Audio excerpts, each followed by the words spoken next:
Hello, GMAN Division 9, and indeed anyone else from Rebel who might be tuning in. Welcome along to episode 2, technically, though if you include the pre-cap, it's episode 3 of the whole 9 yards. We're going to have a look back at week 2 of GMAN Division 9, and first things first, an apology from me because this episode is almost a week late. Life has been very, very busy, so I've been a little bit behind on getting games played and getting these recaps done, but we're going to get caught up. This is being recorded on the Tuesday of week 3. And I'm hoping to have the week 3 recap done on Friday. So we should hopefully be back up to speed by the end of this week. So based on the way we've been doing the last episode, we're going to continue that trend. We will begin with the performance of the week before looking into the results. And that performance of the week for week 2 goes to Shock and Gore, coached by Gruff.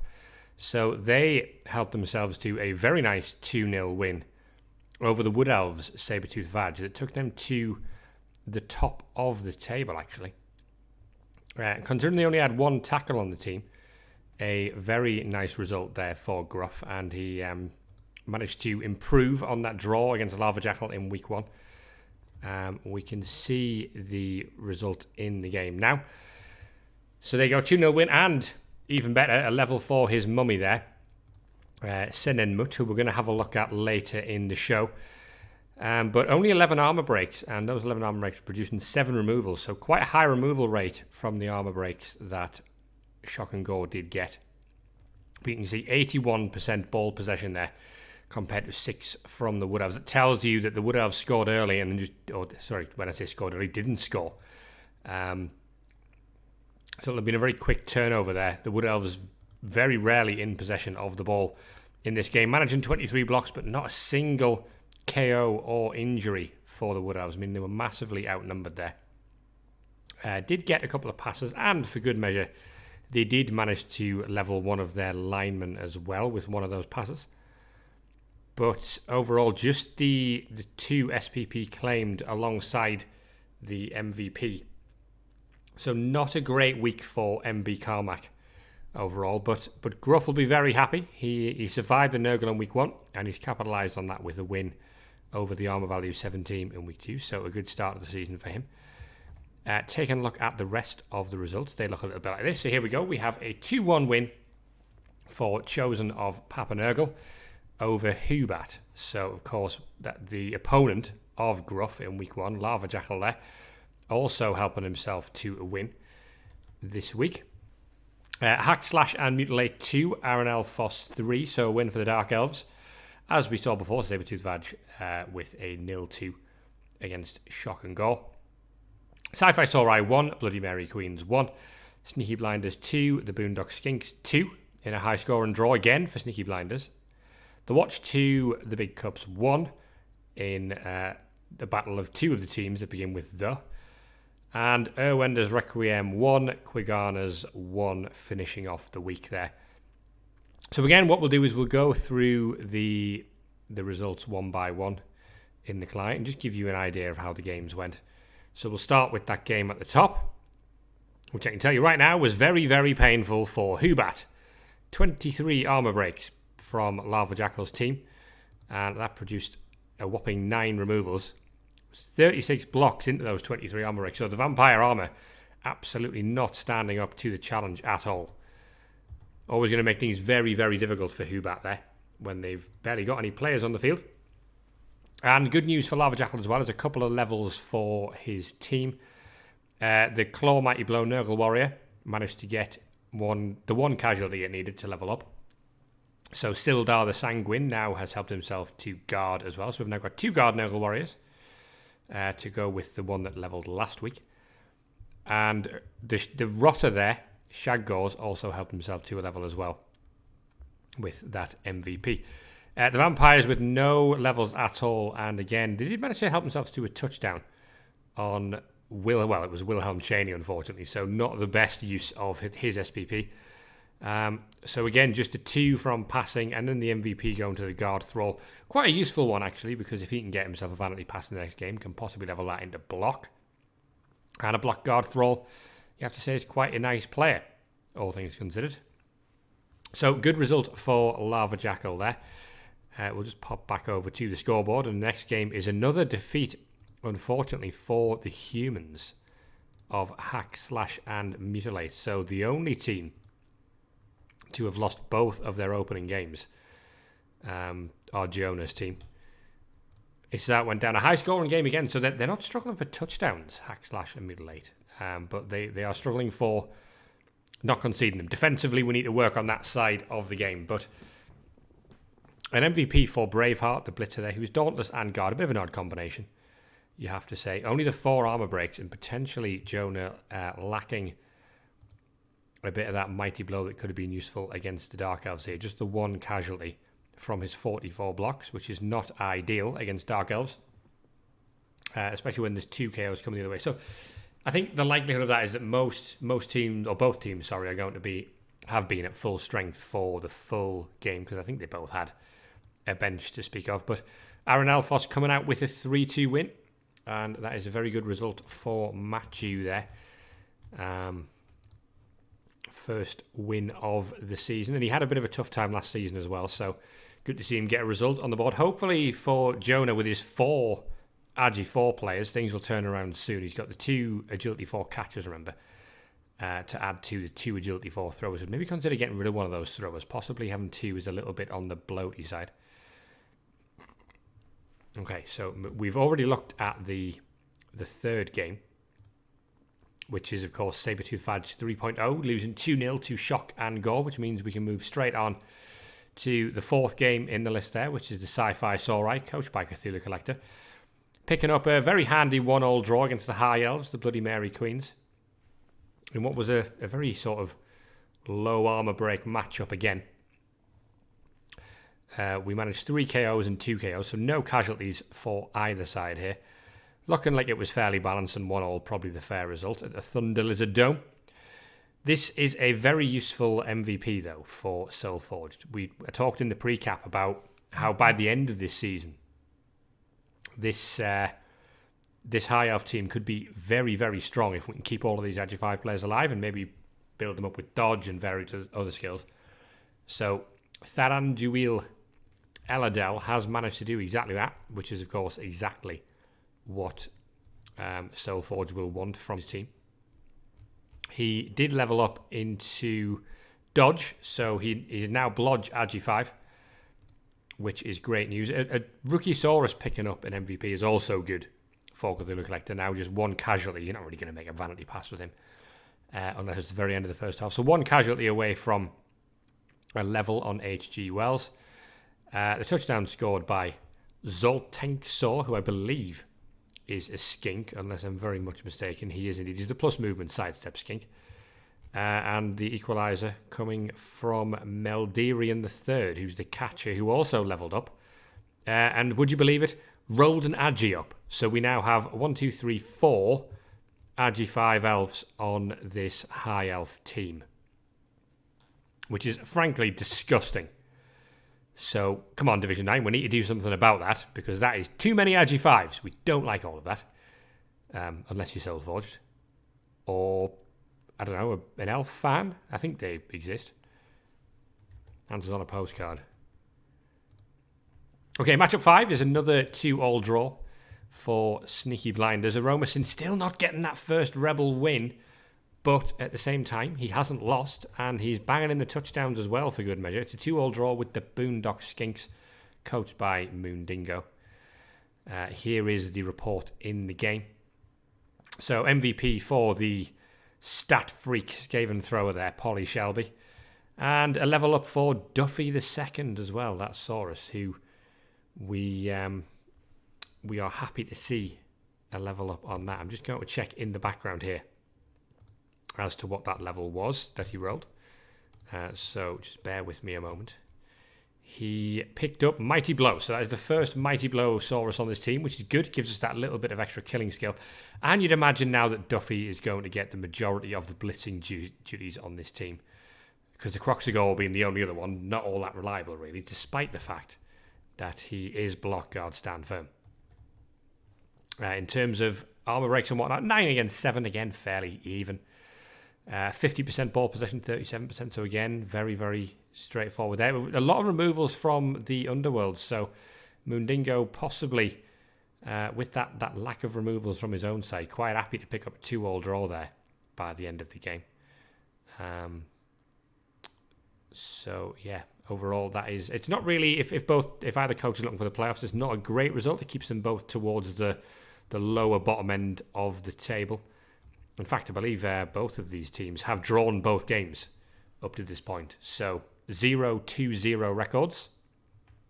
But plenty of touchdowns means plenty of development opportunities, of course. And there were a couple of levels in that game for Aromasin. Thomas Shelby, the other thrower who was extra arms and dodge, helped himself to block, which is great news. And John Shelby, the Claw Mighty Blow blitzer, has now got tackle.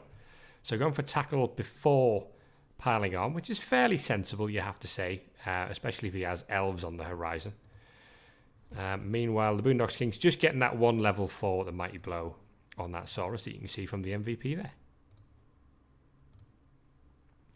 Matchup 6 is a win for the Orcs, and the Watch have managed to get a 2-1 win over the Big Cups. Orcs, as I said, I think at the end of last week's show, or well, probably a bit more than a week ago show, but the week 1 show, regardless, Orcs, a very tough matchup for Dwarfs. Just that natural strength 4, and generally speaking, they'll probably have a lot of guard as well amongst the Black Orcs. I mean, the Dwarfs can have a tough time, and that has played out in the result of this one with a 2-1 win for Alzea's side. And while we're here, for the second week in a row, picking up the Player of the Week award. This time it's for Wee Mad Arthur, who has managed to score more SPP than any other player in the division, with a frankly astonishing 9 SPP for the Orc thrower, who was plus movement and block. He's leveled again, and he's taken, he's in the development report, so we'll talk about that a bit later on. But he managed to complete a pass, score 2 touchdowns, and indeed injure a dwarf for good measure. So Wee Mad Arthur there, picking up the Player of the Week award. And here's the result of the game. So he got the MVP. So he had leveled anyway. He got a 31 SPP, but the MVP taking him to 36 means he picked up 14 SPP this week. Look at that. 14 SPP for Weed Man Arthur and just a 1 for Nobby Nobs there. That is a dominating performance from that Orc thrower. The MVP landing usefully for Juvisac as well, who gets to level up that Longbeard. And leveling Longbeards is always good, because that is the best way to give Longbeards guard and almighty blow. This one, whose name is Akar, has picked up dodge, which is none of those things. But if you can get yourself a blodge stand firm dwarf, that can be quite useful for basing cages and whatnot. So an interesting double there for Akar, and he's actually only a couple of casualties away from another level, which is very useful for him. The dwarfs with more armor breaks and more removals, but the orcs managing to, thanks to Wee Mad Arthur, pick up the win there. 70 blocks from the big cups, producing just 3 removals is not many at all. And I think it might be just a general lack of mighty blow on this team. We've got a lot of guard, but we just lack a little bit of the killing power that might have helped us get through all that armor value 9. So by the sounds of things, Juvisac spent pretty much all game punching a brick wall that at no point ever caved in. Final game, of course, is Erwender's Requiem versus Quiguanas, and that one finished in a 1-1 draw between Erwender's Undead and the Lizards, coached by Extreme. Apologies there for totally forgetting your coach name. So it's a first point of the season for the Lizard Men, which is good news for them. And overall, I think they'd probably take that. That could have been quite a tricky game for the Lizards, because there's some pretty good development on this Undead team. Again, relatively even on the arm breaks, 11-9. And a level 4 that ghoul, Charles Francois Teppers, puts him into range of a level up, which is good news for Erwindor. He did suffer an armor bust on a ghoul, though. Charles Johnson, who was the rookie ghoul, he did manage to casualty something in the game, but then unfortunately took an armor bust of his own. And Handsome Harry the zombie is also dead, which is not good news at all for him, although considering he's a rookie zombie, not the end of the world, is it? Just the one level for Extreme and Quiguanas, who managed to get Killer Croc, one of their Saurus, leveled up. So again, we had block on every Saurus on this team, just a couple of blodge as well. Killer Croc has picked up guard, so we've got a first guard on the team, because of course the Croxigal on this team doesn't actually have guard. And Rango here, the skink, who did take an injury in the game, but I believe he's actually been fired as well. Just bear with me while I find that. No, it was just a badly hurt, sorry. He's the sure hand skink. Oh, in fact, he seems to have leveled in week 3, so that was a spoiler. So ignore that entirely. But by this point, he has indeed got himself within 1 touchdown of a level up. And spoilers, maybe he gets it in week 3. But we don't know that yet, because this was all recorded on time. Yeah, definitely. Okay, so that wraps up the results, which means we will move on now to the injury report for this week. Well, unfortunately for poor old Moondingo, the injury result is dominated, or the injury report, sorry, is dominated by his Lizardman team. Because first things first, we've got a Saurus who has hurt himself. It is a fractured skull, I'm afraid, for Smecker here, the block guard Saurus. So he's now on value 8. And it'll be interesting to see whether that thing's kept around. Of course, Saurus very slow to level at the best of times, but block guard quite good. The downside being that using guard means you're tending to base up stuff, so you're going to take more hits than you would if you were, say, the Mighty Blow Saurus that was running around blitzing things. So interesting decisions to be made about Smecker. He will, of course, be missing the week 3 fixture for the Boondock Skinks, which is equally bad news because we're down a Saurus for week 3. But we'll take a step back and have a look at the team because we've lost a skink as well. It's a dead skink, making up the second entry on the injury report. And said skink was a leveled one as well. It was the skink that had kick and I believe sidestep as well. I'm just looking around in the background here for the previous players. Yeah, his name was Greenlee. He actually had diving, tackle, and kick. So the kick skink is dead, and that of course means that the team doesn't have any more access to kick. But considering this team, I said at the start of the season, maybe a little bit bloaty in terms of skinks. Perhaps losing that piece isn't the end of the world, because we do still have a movement 9 skink and 2 sidestep skinks, one of which has sure hands, one of which has sure feet. So there's still plenty more TV in those skinks. I mean, what? You've got 300 Ks worth of skink just in those 3 players. So it's quite bloaty when you think about it. And having another double level player, and one of those levels being a double, means that was another 110k skink. So quite a lot of team value sitting in them. So possibly not the end of the world for Moondingo to have lost that skink. And I think if you were going to lose any of them, that was possibly the best one to lose. Elsewhere, the third injury we're going to look at, and he might have won Player of the Week twice and picked up a win, but it wasn't without cost this week for Owls here, because we're going to talk about the Orcs, and specifically one of his blitzers. So I believe it was Samuel Vimes. I'm just having to double check things because, of course, I am a week behind here, so things have updated more than they possibly should have. But Samuel Vimes was a Mighty Blow blitzer, I do believe. Yeah, and he took a niggle and unfortunately has now been fired and replaced by a brand new edition of Samuel Vimes. So you can see him here. He was previously Mighty Blow and he was 15 out of 16 SPP. So just the one casualty or pass away from a level there. But he is now fired thanks to that niggle and has been replaced with a fresh Samuel Vimes, which is what was causing a little bit of confusion there. But yeah, that's it's a shame for Alzir there to lose one of his Mighty Blow blitzers, because of course they are very useful on an Orc team. But suffering that damage this week at the hands of the Dwarfs. And that's the thing with Dwarfs. Occasionally, they'll get you. All right, this week's development report.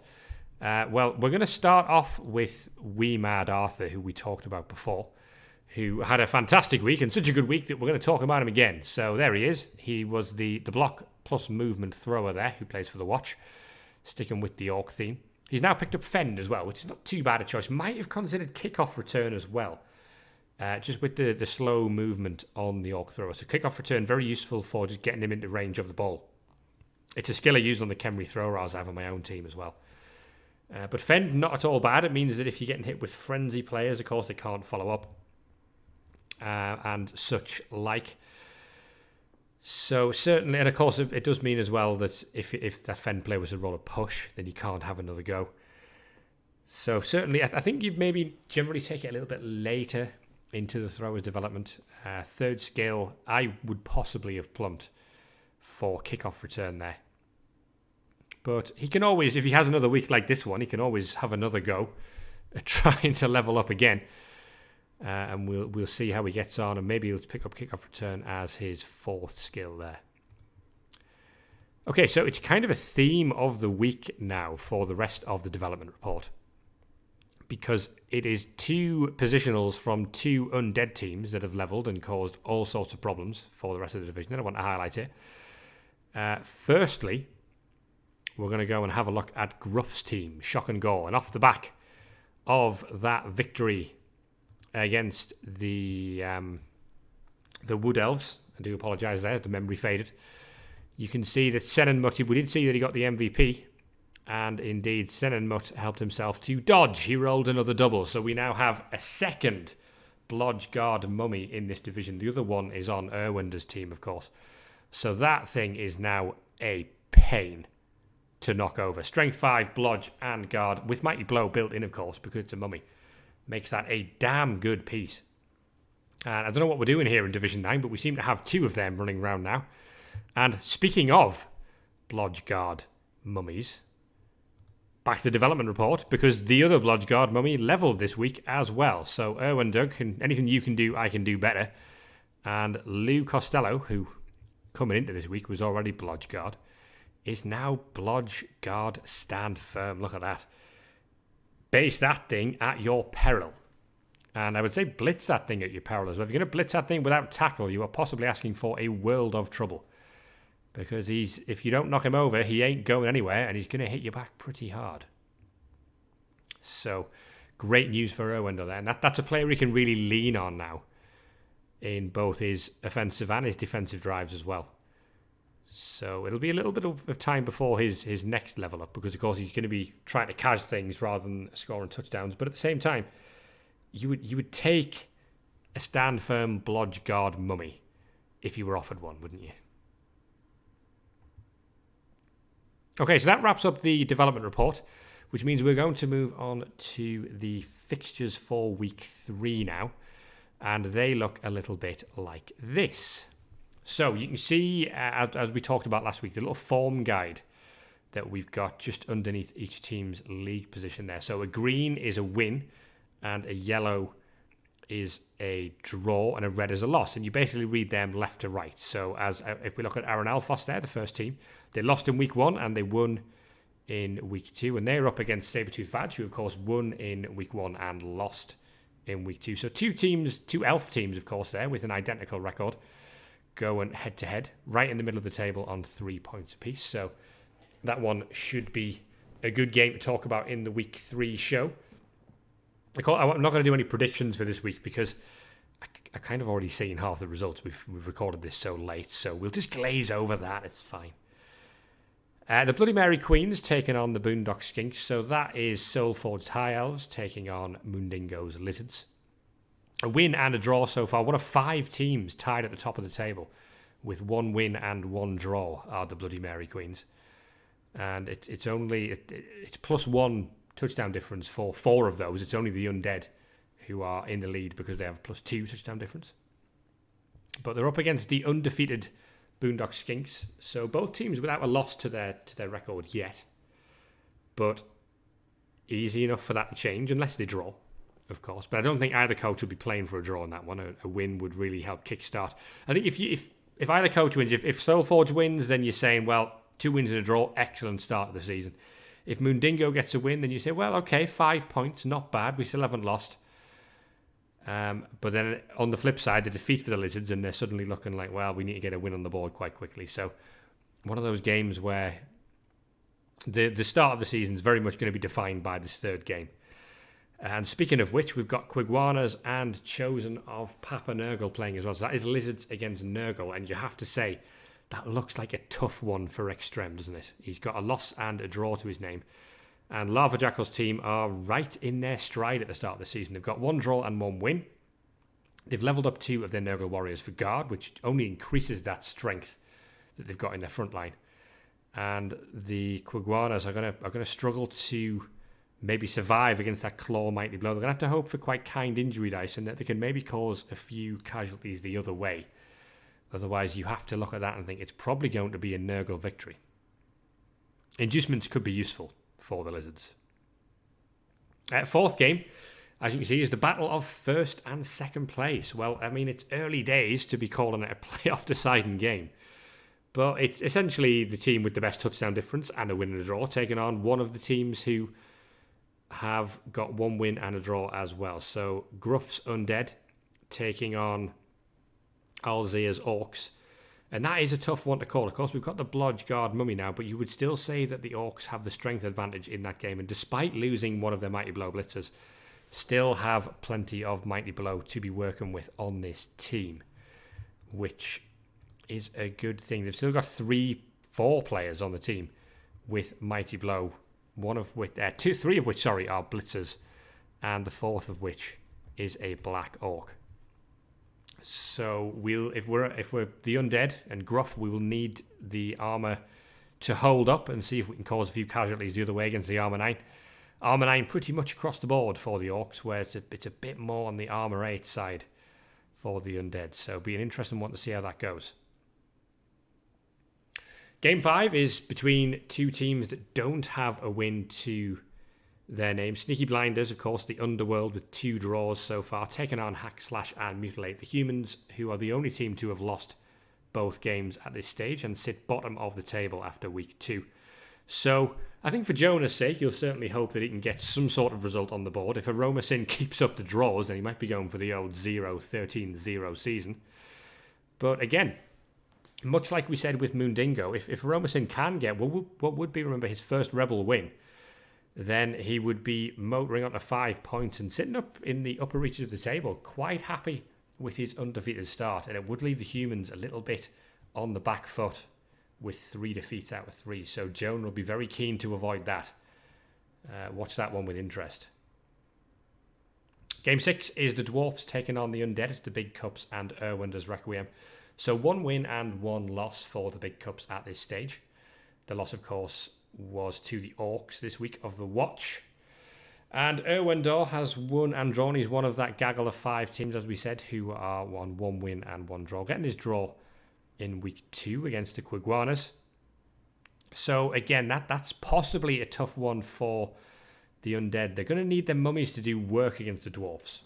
But of course, the Dwarfs have plenty of tackle to take down that Blodge Guard Stand Firm mummy in Lou Costello. Overall, I think in that matchup, unless the Undead can get some fairly quick removals, not easy against armor value 9, unless you've been shopping you know where, then you have to say that I think you would possibly favour the Dwarfs in that matchup, despite the 2 strength 5 mummies on the field. It's fairly easy for Juvasac to just leave a rookie Longbeard, if he's got one spared, on the mummies and just hope they can survive the Mighty Blow hits time after time, keeping those mummies locked down and allowing the rest of his team to focus on wiping out things like ghouls and zombies. The final game is another tough one to call. It's Hubat taking on Sci-Fi Samurai. Both teams with identical records, 1 loss and 1 draw. And I think I've said this every single week so far, but with vampires, you just never know, do you?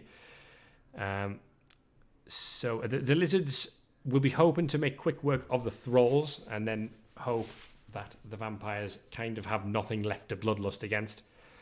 If I was going to back a winner, I think the vampires might be able to cause enough havoc amongst the Lizard lines to be able to take that one. And I'm technically cheating. I don't know the result of that one off the top of my head, but you might accuse me of cheating there. am not, but we'll see how it goes in the week 3 recap, which is coming later this week. So yeah, that's the final game. Both coaches will be looking for their first win of the season, and then they'll sort of complete that traffic light of red, yellow, and green. Okay, well, wrapping up the fixtures there means we will wrap up the week 2 recap. So it was a good week for shock and gore, you have to say. That result against Sabertooth Vaj, so I would say shocking me a little bit. I kind of expected the Wood Elves to take that one, but hopefully MB Carmack can bounce back from his first defeat of the season. He had a good record in ramp up last season, so I'm still expecting good things from that Wood Elf team. Elsewhere, of course, the Orcs get another win, and the Nurgle, my pick at the start of the season there, Lava Jackals Nurgle, still motoring along very nicely indeed.